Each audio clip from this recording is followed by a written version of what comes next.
Following video is not made for kids. Viewer discretion is advised.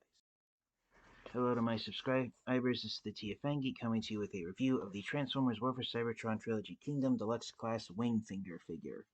Released in Wave 3 of the Kingdom line, Wingfinger was a surprise to Transformers fans and collectors, not only due to the fact that he's the first and only fossilizer to have a fossilized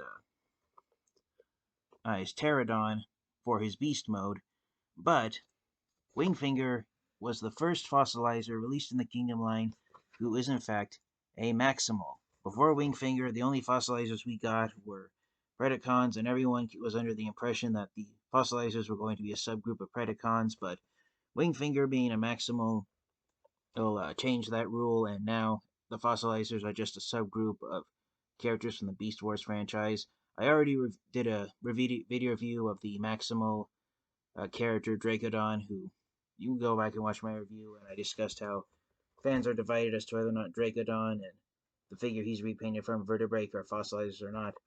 But yes, before Dracodon was announced, Wingfinger was announced, and yeah, overall, despite his somewhat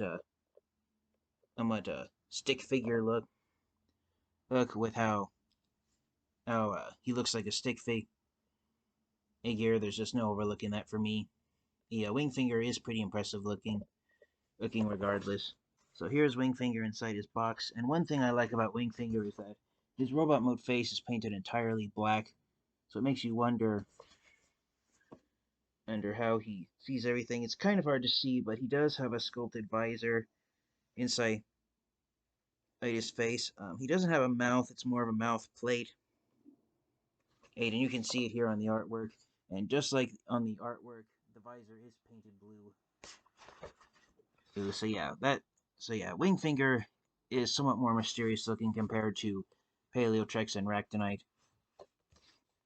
Alright, so here's the artwork of him in his Fossilizer Mode, which is a fossilized Pterodon or Pterodactyl, if you want to call it that. Here's his robot mode, and again, and because of how Wingfinger is designed, he looks sort of like a stick figure with how slender and thin in his torso is. It's almost as skinny as his arms and legs are. I believe it might be even skinnier in here. So, despite having the most skeletal-looking appearance out of all the fossilizers, Wingfinger is, I believe, the physically tallest and his appearance is not a deterrent of how incredible he is. Again, he's a Maximal. Oh, there's his robot mode. Got the poster image for the Kingdom line here on the back of the box. That side of the box. Here on the back, we got Wingfinger in his robot mode and his alternate mode, and he transforms back and forth between both modes in just 14 steps. And I love how here on the artwork it shows that Wingfinger's eye sockets and his mouth are painted black to show that the pterodactyl that he transforms into is not alive at all. All it is just a pile of bones. And because it was released in the same wave as him, Wingfinger's fossilizer gimmick of becoming a series of weapons for other Transformers characters to use, he's shown doing it here with Trax, as I almost dropped the box. But yes, overall, I am happy to have Wingfinger in my Transformers collection. I got Wingfinger from Amazon, and for those of you who couldn't quite tell, when I got Wingfinger from Amazon, he was sent in an envelope instead of a box, and so this side of the box got folded in, and here on the bottom of the box, this corner got ripped off. So, yeah, Amazon, what happened to Wingfinger is while he was being sent to me, the box somehow got pushed, and this side of the box got bent upward, and it's permanently bent like that.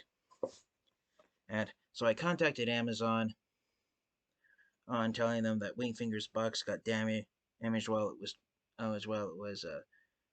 being mailed out to me from their facility, and so Amazon made up for it by giving me a full refund. So yes, I technically got Wingfinger for free due to Amazon's screw up with his box getting damaged. So that's one reason why I really enjoy having Wingfinger in my collection. So without further delay, let's get him out of the box and take a close look at him in robot mode. Alright, before we take a look at Wingfinger in his robot mode, I almost forgot. Here's the collector card that he came with. My copy came with Megatron, which is the card I've gotten on the last 3 Kingdom Transformers figures I've opened before. But oh wow, the other transform, the behind the sticker on the back of the card, we actually have a Galvatron card, so that's new. The other Megatron cards I had before did not have Galvatron on the back behind the sticker, so yeah, that's impressive seeing that. Alright, so here is Wingfinger in his robot mode, out of the package, and again, because his torso is just as skinny as his legs and arms are, Wingfinger comes off as looking as somewhat of a stick figure, but despite his appearance, he is a pretty impressive looking Transformers character, and because of how Transformers action figures are usually designed being somewhat muscular, Wingfinger having being almost like a pencil stick figure does make him look surprisingly unique compared to other Transformers characters and action figures. For a quick robot mode size comparison, here is Wingfinger next to Paleotrex and X, and even though I'm holding them up in the air, if they were on a solid surface, this is how tall they would be. So hopefully I don't press any buttons, but yeah, I'm holding them on the base of my laptop, and as you can see, Paleotrex is a head shorter than Wingfinger is. So yes, Wingfinger is the physically tallest out of all the fossilizers that have been released. I apologize for not bringing out Ractonite in his robot mode, but Ractonite's even shorter than Paleotrex. So yeah, despite being the skinniest of the fossilizers, Wingfinger is surprisingly at the same time the tallest. Now, for those of you who are paying attention to the image on the back of Wingfinger's box, you have 2 options with Wingfinger's pterodactyl head. You can either have it plugged out here onto the back of him and have it hanging off the back of him as a type of backpack, or if you flip it and turn it upside down, and hopefully that noise I just made didn't do anything. No, it didn't, thank goodness. But but there's a peg hole right here, and what you can do is you can have the head sitting off of Wingfinger's arm and have it act as a shield type weapon. It's a very loose weapon. It's a very shield. It's a shield that doesn't really stick in place too well. But you do have that option. But if you want Wingfinger to have as much of a symmetrical look as you can, and you can leave the pterodactyl head plugged off the back of him. But I love how inside the eye sockets they painted it black. Same thing with the spaces in the rib cages to show that this dinosaur is not alive at all. All Wingfinger does, in fact, transform into the bones of a pterodactyl, not a living one. And there's the inside of the lower jaw. It's painted black. I kind of wish they would have painted the inside of that peg hole black, but I know from personal experience customizing Transformers figures that painting the inside of a peg hole thickens it, and then it becomes very difficult to put something inside there. I do wish, though, that they would have done the inside jaw, since if you could look closely, the inside of the upper jaw is a separate plastic piece from the outside area of it. So I wish they would have done the upper jaw in black plastic. That way, it would have the lower jaw wouldn't be the only part that's supposed to be an empty space. Now, Wingfinger is just as flimsy and as much of a floppy mess as Paleotrex and Ractonite are. Even out of the box, some of his joints are very loose, and he just wants to fall apart. There's so many pieces holding Wingfinger together. As you can see, I just popped the upper and lower halves of his body off of each other. So Wingfinger is not the sturdiest fossilizer. He does have the same articulation. The head is on a ball joint, so it can look up and down. Outside, and it can look left and right. And there's a close-up of Wingfinger's face sculpt, and he has a visor and a mouth plate, but the visor is the only part of him that's painted. It's painted blue, but because of how the helmet that has his Maximal symbol is almost covering his visor, it's kind of hard to see it. Wingfinger, instead of having waist swivel, he actually has a torso swivel in the middle of his spinal cord. And right here, this little 5mm peg egg that's right there. It's on its own swivel joint. It is held in place by a metal pin, and so you won't have any fear of losing it. But if you can't get it and get it centered properly, it will give Wingfinger's spinal cord an asymmetrical look. So because he doesn't actually have any articulation in the waist, it's actually in the middle of the torso. His legs can go forward that much, but because Wingfinger has these sculpted pelvic bones here on the back, the leg can only go backwards that far, which is not a lot at all. Also, the only way you can get the leg to move back far is if you actually bend it on the double hinge joint that he has in the knee. There's no thigh swivel. He does have somewhat of a swivel joint on the lower leg between the knee and the shin, but I believe that's actually a transformation joint. Right, and he has swivel joints in the ankles, so his feet can go forward and backwards that much. And of course, the robot mode the toes and the feet can be angled at different ways. I just called them feet. I meant to say the heel spurs. The heel spurs are actually formed by Wingfinger's beast mode claws. But yeah, that's pretty much it for Wingfinger. His wingtips can separate and become a pair of daggers that he can use. But if you are so inclined, you can actually attach. If you want to armor up Wingfinger as much as possible, see if I can try and get both of them to plug into his fist. It's a somewhat loose connection joint, but if you want to, you can give Wingfinger almost like a crossbow type weapon, and then he can actually have his hold on to his pterodactyl head and have it be a giant clamping weapon. And then you can use this piece either as a bow or as a double-sided dagger if you want. But yeah, these three pieces alone won't allow Wingfinger to be very armored up as much as possible. Now, one thing to note about Wingfinger is that even though it isn't actually shown in his instruction sheet, it was shown at a video that one of the designers who worked on the Fossilizers for Hasbro showed this off.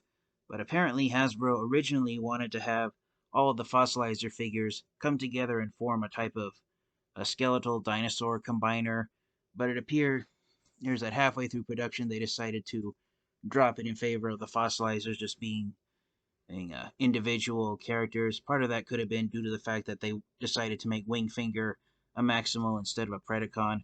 But Wingfinger, the back of the head crest of his pterodactyl head, it detaches, and there's a little hinge joint right here. You have to get this 5mm peg out of the way. Hinge that down, open it up, and the head crest of the pterodactyl head actually becomes another robot mode head that Wingfinger has. And for many Transformers fans and collectors, this secondary head that Wingfinger comes with, this is the combiner head of the Fossilizer combiner that Wingfinger, Ractinite, and Paleotrex were originally planned and to come together and form. There's a few videos out there. There was an official video released by Hasbro showing how to combine Paleotrex, Ractinite, and Wingfinger into the Fossilizer combiner.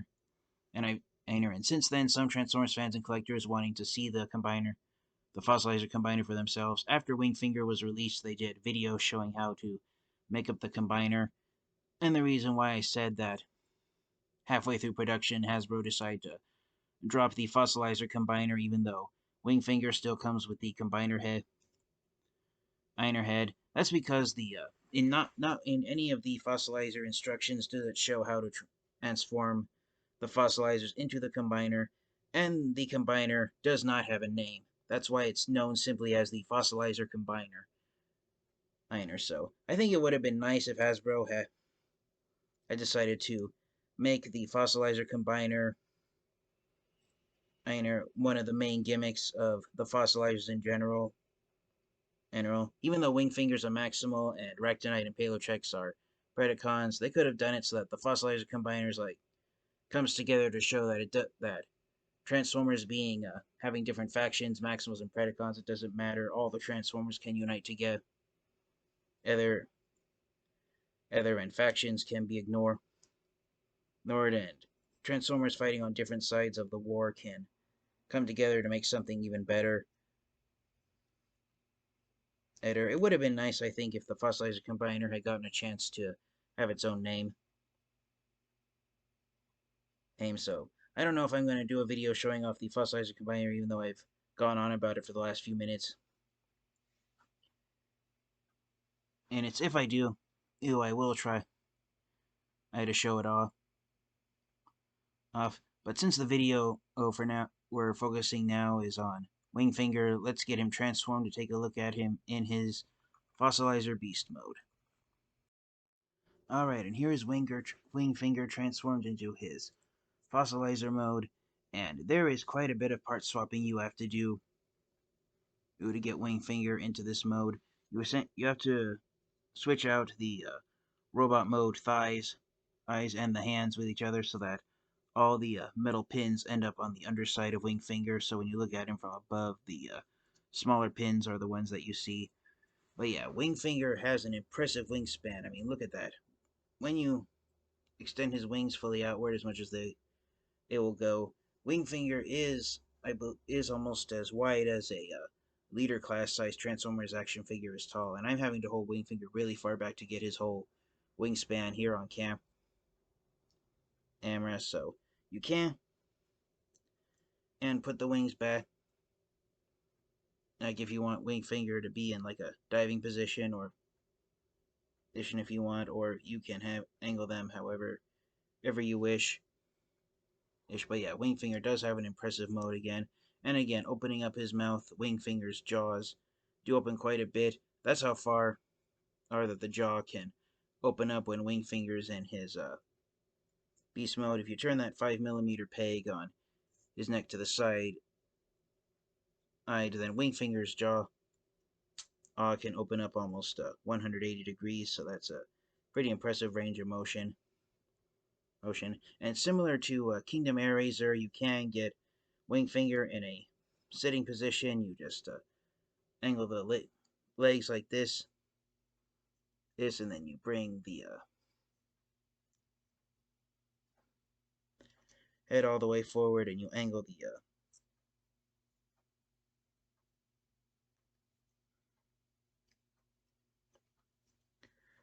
the arms and the wings like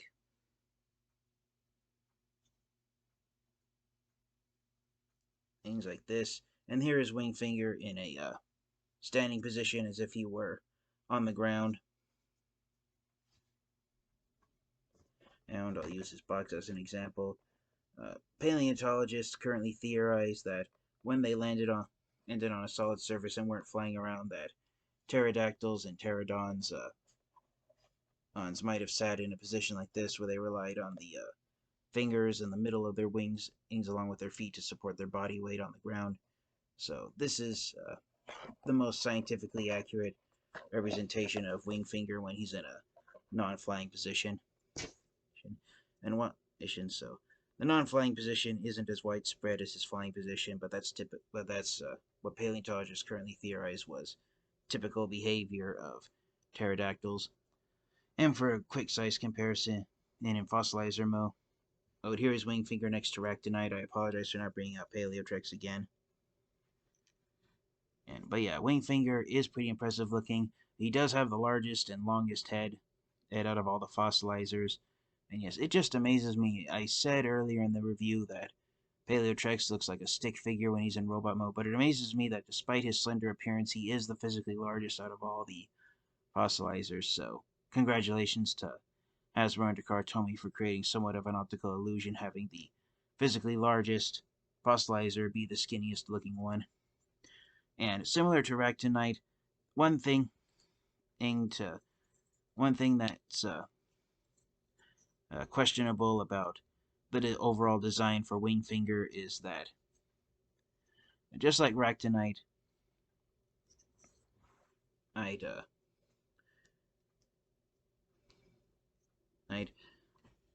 this part of Wingfinger is where his robot mode head ends up, and so, yeah, I'll leave you guys to give your opinions in the comments section what you think about that part of Wingfinger's transformation where his robot mode head ends up right there. I could say something about it myself, but I don't want to be the butt of anyone's jokes. Oh wait, I said it. Rats. Never mind. So yeah, all in all, I'm pretty impressive with Wingfinger, how he came out. How he came out in just his overall design. And in general, I really dig it. I never thought a fossilized pterodactyl could make for an impressive Transformers action figure, but it does. As Hasbro and Dakar told me, really managed to pull it off when designing Wingfinger. So do I recommend getting Wingfinger and adding him to your Transformers collection? Absolutely. You cannot go wrong having a fossilized pterodactyl in your Transformers collection. Some Transformers fans and collectors might say that it's just like Ractonite and Paleotrex. It does not deter from other Transformers characters who turn into full-body dinosaurs. So yeah, you could have Wingfinger hanging out with Swoop if you desire, since Swoop's an Autobot and Wingfinger's a Maximal. But yeah, overall, I think Wingfinger is one of the Grey 8 Transformers action figures to be released in the Kingdom line. So thank you to all my subscribers for your continued support. This has been the TFN Geek, and until next time, you guys stay safe, stay healthy, and until next time, Transform and roll out. Goodbye, everyone.